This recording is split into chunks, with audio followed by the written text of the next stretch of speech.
Orange jelly అండి. తయారు చేసేద్దామా? ముందుగా ఆరెంజెస్ తీసుకొని నీట్‌గా కడిగి తీసుకోండి.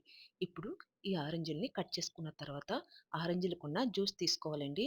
జ్యూస్ అంతా కూడా ఇలా తీసేసుకున్న తర్వాత ఈ జ్యూస్‌ని వడగట్టుకోవాలి. ఒక గిన్నెలోకి స్ట్రైనర్ పెట్టుకొని జ్యూస్ అంతా ఇలా వేసేసుకున్న తర్వాత ఇప్పుడు ఇదే జ్యూస్‌లోకి ఒక కప్పు కస్టర్డ్ పౌడర్, ఒక కప్పు పంచదార వేసుకొని కస్టర్డ్ ఉండలు లేకుండా పంచదార కరిగేదాకా ఇలా కలిపేసుకున్న తర్వాత స్టవ్‌ని సిమ్‌లో పెట్టుకొని, ఇప్పుడు స్టవ్ మీద పెట్టి మధ్య మధ్యలో కలుపుతూ ఇది దగ్గర పడే వరకు ఇలా కలుపుతూనే ఉండాలి.